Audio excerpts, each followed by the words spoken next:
Buen día, hoy vamos a resolver algunos problemas de la segunda parte del práctico de trabajo y energía. Vamos a empezar con el problema 15. El problema nos dice, una persona se deja caer de un árbol de 4 metros de altura y llega al piso con una velocidad de 8,85 metros por segundo. Cuando sus pies llegan al suelo, flexiona las rodillas para desacelerar su movimiento hasta el reposo. Si la masa del tronco, incluidos la cabeza y los brazos, es de 50 kilogramos, calcule la fuerza que ejercen las piernas sobre el tronco durante la desaceleración, si éste se desplaza 50 centímetros en la frenada, y compare con el peso. Bueno, acá en este esquema tenemos representado la persona que está llegando al piso, ¿no es cierto?, con una velocidad de 8,85 metros por segundo, y durante el choque con el piso, la persona flexiona sus piernas de modo que su centro de masa desciende 50 centímetros hasta que logra alcanzar el reposo. Nuestro sistema de interés no es todo el cuerpo de la persona, sino solamente el tronco, la cabeza y las extremidades superiores, que tienen una masa de 50 kilogramos. Y lo que nosotros tenemos que calcular es la fuerza que las piernas ejercen sobre el tronco durante la desaceleración. Para eso acá hemos representado el diagrama de fuerzas. Las fuerzas que actúan sobre nuestro sistema de interés serían el peso, por un lado, y las fuerzas que ejercen las piernas por otro lado. Y también he representado el vector de desplazamiento, que es hacia abajo y que tiene un módulo de 50 centímetros. Para poder calcular la fuerza vamos a plantear el teorema trabajo-energía. Trabajo de las fuerzas no conservativas igual al cambio de la energía mecánica. La única fuerza no conservativa que actúa sobre nuestro sistema de interés es la fuerza que aplican las piernas, la fuerza F. Entonces tendríamos el trabajo de la fuerza F sería igual al cambio de la energía cinética más el cambio de la energía potencial. Con respecto a las energías cinética y potencial, nos fijemos que, por un lado, para determinar la energía potencial hay que elegir un nivel de referencia. En este caso, yo lo elegí al nivel de altura cero, al lugar donde se encuentra el centro de masa del tronco cuando la persona ya ha flexionado las piernas. Entonces acá la altura sería cero, esa sería la altura final.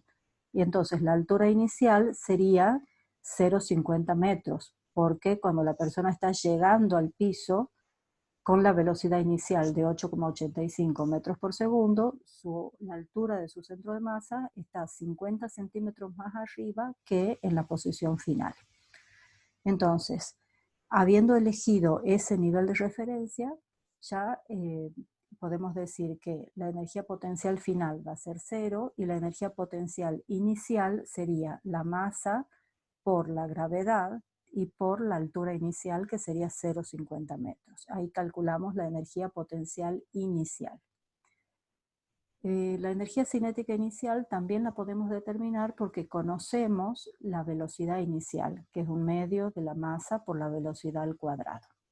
Bien, entonces tenemos tanto la energía cinética como la energía potencial inicial, y sabemos que en la posición final la energía cinética es cero porque la persona alcanza el reposo, y la energía potencial también es cero porque ahí hemos elegido el nivel de referencia. Entonces, nosotros desarrollamos esto acá, el cambio de energía cinética sería la final menos la inicial, y el cambio de energía potencial es la final menos la inicial. El trabajo de la fuerza F sería el módulo de la fuerza F por el módulo del desplazamiento, que serían los 50 centímetros que desciende el tronco, por el coseno de 180. Acá nos fijemos que el vector desplazamiento y la fuerza aplicada por las piernas forman un ángulo de 180 grados. La energía cinética final es cero porque la persona alcanza el reposo. La energía cinética inicial la hemos calculado con la velocidad inicial de 8,85 metros por segundo. La energía potencial final es cero porque hemos elegido en la posición final del centro de masa el nivel de altura cero. Y después la energía potencial inicial también la habíamos calculado con una altura inicial de 0,50 metros. Entonces, en esta ecuación, la única incógnita que nos queda es el módulo de la fuerza F. Como el coseno de 180 vale menos 1 por 0,5 nos da este menos 0,5 que pasamos dividiendo y obtenemos el módulo de la fuerza F. El problema también nos pide que comparemos el módulo de esa fuerza con el módulo de la fuerza peso. Entonces, si la masa es de 50 kilogramos, el peso del tronco es 490 newton. Para comparar, dividimos la fuerza que hemos calculado en el módulo del peso. Y entonces esto nos dice que la fuerza que deben aplicar las piernas para desacelerar el tronco es 9 veces mayor que el peso del tronco. Con eso estaría listo el ítem A. En el ítem B, el problema dice, si durante el choque con el piso la persona hubiera mantenido las piernas rígidas, la distancia de frenado sería simplemente la contracción de los tejidos elásticos de las piernas, de 1 centímetro aproximadamente. Calcule también la fuerza ejercida sobre el tronco en este segundo caso y compare con el peso. Es decir, cuando la persona llega al piso, en lugar de flexionar las piernas, mantiene las piernas rígidas. Entonces, el centro de masa, desde que la persona toca el piso hasta que alcanza la velocidad cero, se desplaza solamente 1 centímetro, que es la contracción que sufren los tejidos debido al choque. Bien. Acá está resuelto. Planteamos exactamente lo mismo, el teorema trabajo-energía. De nuevo, las fuerzas que actúan son la fuerza que aplican las piernas y el peso, de las cuales solo la fuerza que aplican las piernas es una fuerza no conservativa. El cambio de energía cinética es la final menos la inicial y el cambio de la energía potencial es la final menos la inicial. ¿Qué es lo que cambia respecto del caso anterior? Por un lado, el desplazamiento. Ahora el centro de masa ya no se desplaza 50 centímetros, se desplaza 1 centímetro. Entonces acá el desplazamiento expresado en metros sería 0,01 metro. Por otro lado, si seguimos eligiendo el nivel de referencia para medir las alturas en la posición final del centro de masa, la altura final sería 0, pero la altura inicial sería 1 centímetro. Porque cuando la persona llega al piso, el centro de masa está 1 centímetro por encima del punto que alcanza cuando llega al reposo. Entonces, también va a cambiar acá el valor de la energía potencial inicial, que la vamos a calcular con 1 centímetro de altura con respecto al nivel de referencia. Entonces, reemplazando los valores, ahora podemos calcular el nuevo módulo de la fuerza F, que en este caso nos da mucho mayor, 196.290 newton. Y al comparar con la fuerza peso, nos da que la fuerza que deben ejercer las piernas es 401 veces más grande que el peso del tronco. Por esas razones que la persona flexiona las piernas. Para poder ejercer una fuerza que sea, digamos que no sea tan grande. Bien, con eso terminamos el problema 15 y vamos a pasar ahora al problema 20. Este problema es parecido al anterior, pero tiene algunas diferencias que son significativas y que quiero que las notemos. Bueno, el enunciado me dice... Para realizar un salto vertical, una persona flexiona sus piernas y luego las estira. Durante el impulso hacia arriba, que dura medio segundo, su centro de masa asciende 50 centímetros y su velocidad varía desde 0 hasta el valor de despegue de 3 metros por segundo. Si la masa de la persona es de 70 kilogramos, determine la potencia mecánica desarrollada por los músculos de las piernas y expresa este resultado en watts y en HP. Bueno, sería el caso inverso al del problema anterior. Inicialmente la persona se encuentra con las piernas flexionadas y se impulsa hacia arriba. En esta situación la persona tiene velocidad 0 y Cuando estira las piernas, despega del piso con una velocidad de 3 metros por segundo.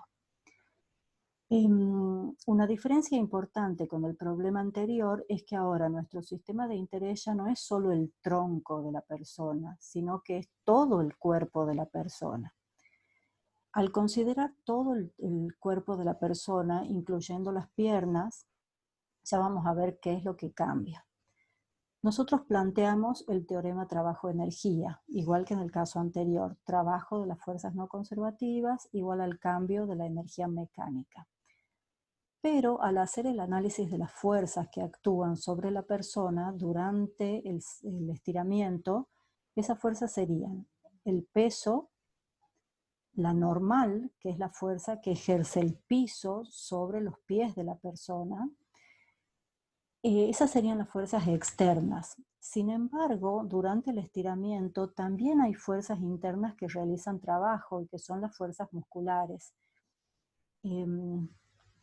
Entonces, en principio, las fuerzas no conservativas que actúan durante el despegue de la persona serían las fuerzas musculares y la fuerza normal.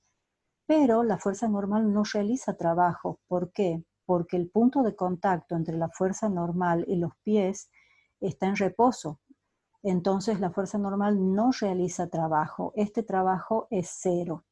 Lo que genera el cambio de energía mecánica de la persona es el trabajo muscular. Es decir, a diferencia del problema anterior, en este caso no la podemos considerar a la persona como una masa puntual. Tenemos que considerar los procesos que ocurren dentro de ella, porque son las fuerzas internas, las fuerzas musculares, las que posibilitan que se produzca un cambio de energía mecánica. Entonces, lo que nos va a quedar es que el trabajo de la fuerza muscular va a ser igual al cambio de la energía cinética más el cambio de la energía potencial. En este caso, nosotros situamos el nivel de referencia en la posición inicial del centro de masa. Acá la persona tendría altura cero y por lo tanto su energía potencial inicial es cero. Por otro lado, la energía cinética inicial también es cero, porque la persona inicialmente está en reposo. Y cuando la persona se estira, adquiere, por un lado, energía cinética porque despega del piso con una cierta velocidad y adquiere también energía potencial con respecto a este nivel de referencia. Es decir, inicialmente la energía mecánica es cero y cuando la persona despega, tiene una energía mecánica distinta de cero. ¿De dónde salió esa energía mecánica que la persona adquiere? Bueno, de su propia energía interna. Y ha sido el trabajo muscular el que ha posibilitado la transformación de energía interna a energía mecánica. Bueno, entonces, el trabajo muscular sería la energía cinética final menos la inicial, más la energía potencial final menos la inicial. Dijimos que la energía cinética inicial es cero y la potencial inicial también es cero. La energía cinética final, que sería la que alcanza cuando adquiere la velocidad de despegue de 3 metros por segundo, la podemos calcular. Sería un medio de la masa de la persona por la velocidad de despegue elevada al cuadrado. Y la energía potencial final también la podemos calcular. Sería la masa por la gravedad por la altura final, que es 0,50 metros con respecto a la posición inicial del centro de masas. Entonces acá directamente reemplazamos la energía cinética final, reemplazamos la energía potencial final y eso nos permite calcular el trabajo que desarrollan los músculos, el trabajo mecánico desarrollado por los músculos durante el despegue. En realidad el problema lo que nos pedía es la potencia mecánica desarrollada por los músculos. La potencia, como sabemos, es el trabajo desarrollado por unidad de tiempo. Entonces el trabajo que hemos calculado lo dividimos en el tiempo en el que se desarrolla ese trabajo, que en este caso es medio segundo, y eso nos permite calcular la potencia. Entonces obtenemos una potencia de 1316 watts. Recordemos que watt era joule sobre segundo.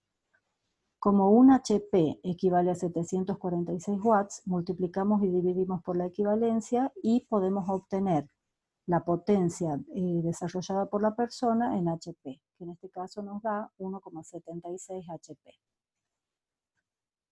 Por otro lado, en el punto B, el problema nos pide la potencia específica. Si las piernas tienen una masa de 24 kilogramos, de los que aproximadamente un 40% corresponden a tejido muscular. Bueno, la potencia específica se definía como la potencia mecánica desarrollada por unidad de masa muscular.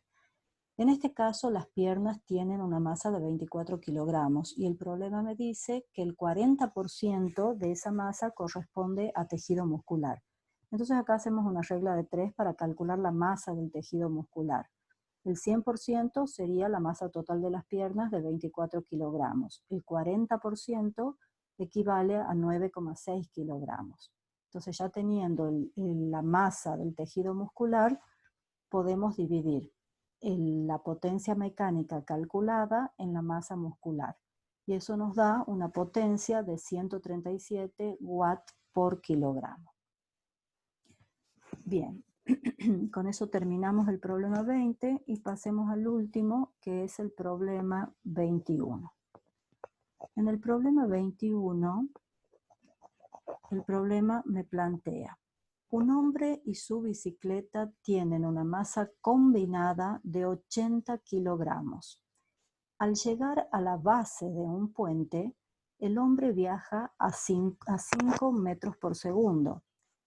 La altura vertical del puente que debe subir es 5,20 metros y en la cima la rapidez del ciclista disminuyó a 1,50 metros por segundo.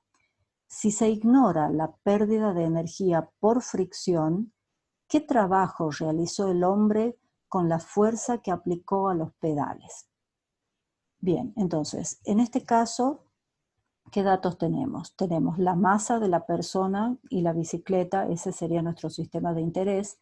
La persona junto con la bicicleta es el sistema de interés. La velocidad en la base del puente es 5 metros por segundo. Si nosotros medimos desde ese lugar las alturas, ahí la altura inicial sería 0.